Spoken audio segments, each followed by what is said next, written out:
ay mag-unboxing tayo. So ito na, dumating na ang aming in-order na magiging katulong namin sa pag-prepare ng mga pagkain, ng mga organic na patuka para sa aming mga alagang manok. So ito ay ang tawag dito? Shredder. No? Shredder ito ng mga anything na pwedeng ihalo doon sa ginagawa natin patuka. So kagaya ng mga gulay, mga reject na gulay, mga prutas na reject, tsaka mga forage na mga vegetables like kangkong, kahit yung mga damo-damo dyan sa garden, yun, pwede natin i-shred gamit itong electric shredder nito. So tara, buksan na natin.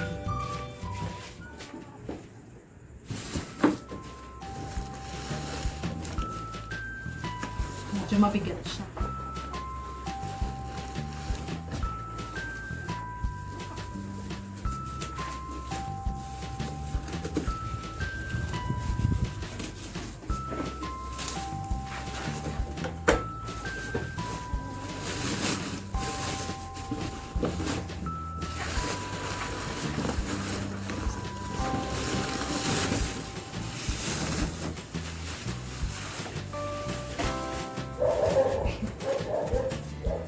Actually, nabili lang namin ito sa online.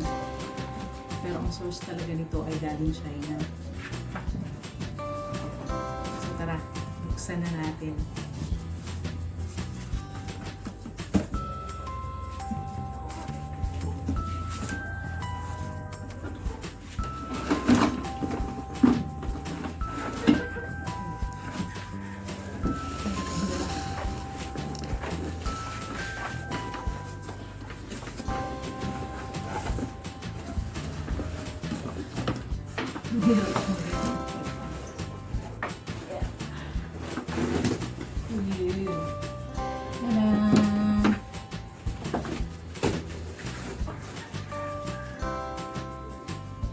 So ayan siya.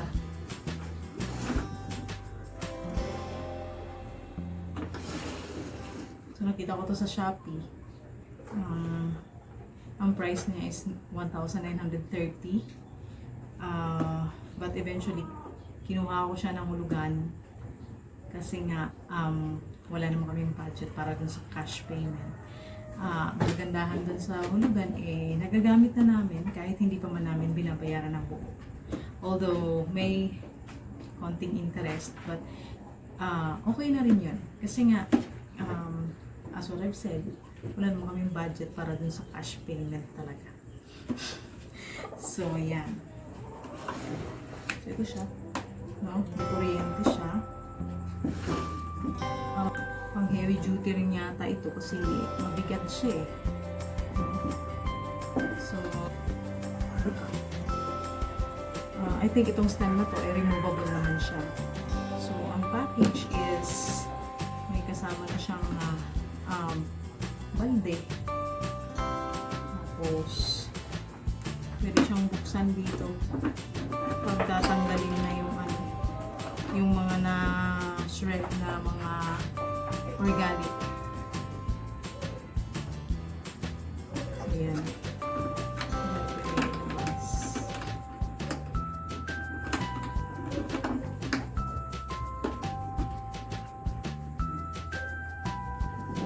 Tapos, ayan. Ang blade niya ay bali dalawang layer. Dalawang layer na magkabilang dulong blade. So, bali, 4 na matalim na blade ang umiikot-ikot. So, talagang mabilis siguro nito madudurog agad yung madudurog. Mabilis nitong ma-shred or mapipino ang mga organic na ingredients na ilalagay natin dito. So, yan.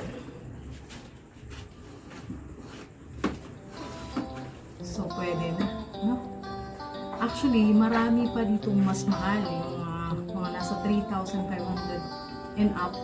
Talagang heavy duty yun. At saka, talagang ano siya, yung malakihan.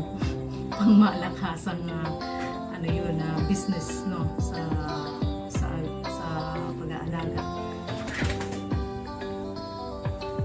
Pangmalakihang poultry business yun. Ito, pwede na sa amin to. Actually, meron pa nga nitong mas mura sa Shopee din. Kung i-compute ko yung price niya, abot lang ng mga 600 pesos. Yun yung manual na yung blade, ikakabit lang doon sa drill bit.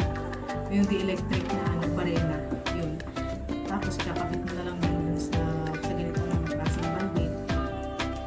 Ito siya. Pwede ka nang makapagdurog ng mga ingredients din na organic para sa iyong pagkaka. Pero medyo sabihin ko hassle ng konti. Unlike this one, ihuhulog mo na lang ng ihuhulog yung mga organic, tuloy-tuloy na siyang iikot nun hanggang sa madurog siya. Kasi yun, para sa amin na maliit lang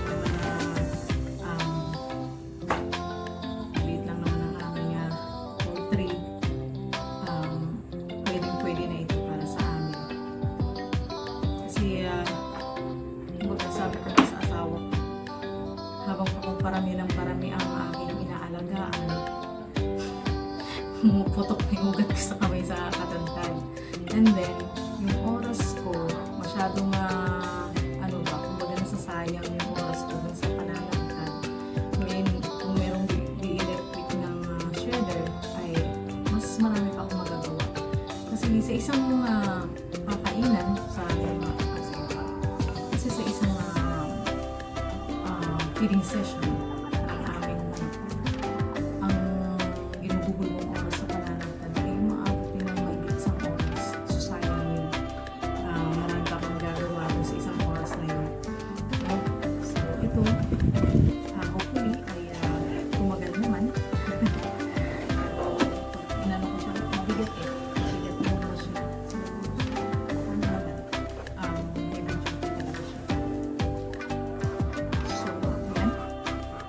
Ilan-ilan lang naman ang yung alaga manok, pwede mo nang tiyagain yung pananantad, pero pagka dumadami na ay maigi na rin na merong kang katulong sa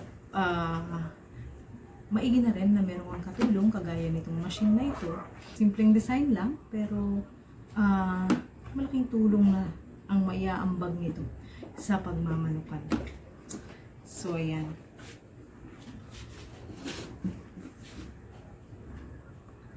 So tara, subukan na natin nang malaman natin kung gaano ba ito ka-amazing. Yung ating bagong machine, shredding machine para sa organic na patupak ng ating naman. So bago natin tapusin ang video natin sa araw na ito, ay shout out muna. Redline code.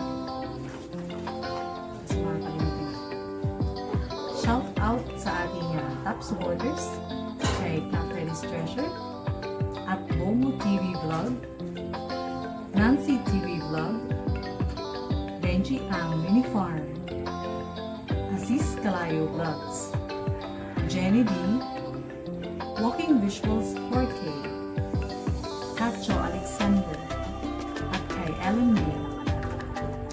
Shout out also to our new subscribers, Binoy TV, Ann Channel, Mais,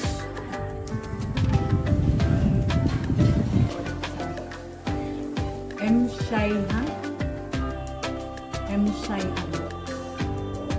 Arfansha 88 Channel, Real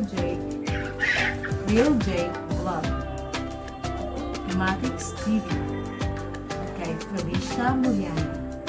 Thank you so much for subscribing. Okay, So that's it for now. Sa susunod na episode, abangan nyo.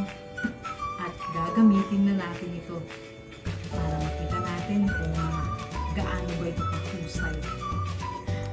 Gaano ba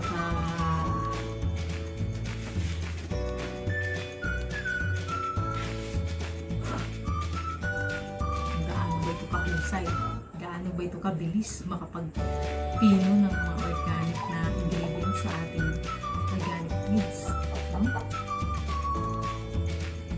So yung isang oras na pananagtad, ilang minutes lang kaya sa kanya. Abangan yan. Abangan yan sa susunod na episode. So kayo sa tingin nyo, worth it kaya itong aming nabiling shredding machine? Comment down below. So that's it for now. Maraming salamat sa walang sawa niyong pagsubaybay sa aming maliit na channel. Sana ay nagustuhan niyo ang video natin sa araw nito.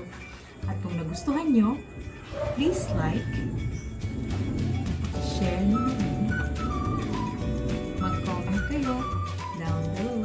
At para dun sa mga hindi pa nagsusubscribe, please click that button para subaybayan nyo ang aming journey dito sa aming maliit na integrated farm. Thank you for watching. Let's go!